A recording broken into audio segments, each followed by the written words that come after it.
C'est pas l'âge qu'on a en années, c'est finalement l'âge de nos cellules. Comment on mesure l'âge de nos cellules? Eh bien, entre autres, grâce à la méthylation. Il y a un chercheur de l'UCLA, le docteur Steve Horvath, qui a découvert qu'on pouvait prédire l'âge biologique d'une personne en regardant son ADN. Et sans surprise, chez certaines personnes, l'ADN vieillit plus vite que leur âge réel à cause de leur mode de vie. La bonne nouvelle, c'est que ça marche dans les deux sens.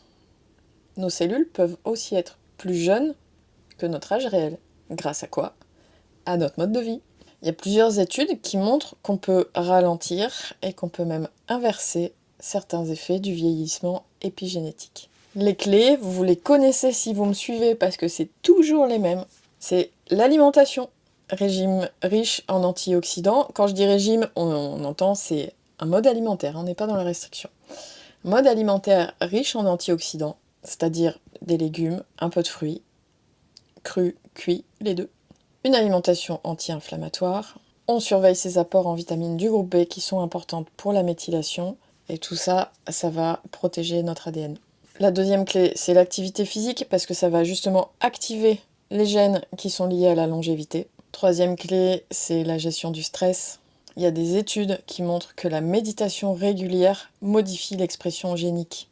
Rien que ça. Et notamment, entre autres, ça va modifier l'expression des gènes liés au vieillissement. Et une autre clé, n'en déplaise à certains, ça va être le jeûne intermittent. Un jeûne intermittent bien conduit, ça va favoriser la régénération cellulaire et l'expression des bons gènes. La conclusion dans tout ça, c'est qu'il ne faut pas oublier que ce qu'on fait aujourd'hui, ça a un impact sur demain. C'est qu'il ne faut pas viser court terme. Si vous visez court terme, vous allez toujours choisir les petits plaisirs immédiats. Ce petit gâteau, cette petite série Netflix au lieu d'aller faire du sport. Il faut avoir une vision long terme. En tout cas, si vous voulez protéger votre santé, si vous voulez vieillir en bonne santé, ayez cette vision long terme. Parce que tout ça, ça va avoir un impact jusque dans votre ADN, jusqu'au cœur de votre cellule. Allez, dites-moi en commentaire ce que vous avez pensé de cette vidéo, ce que vous en retenez, et ce que vous allez mettre en place dès aujourd'hui pour avoir un ADN de compète.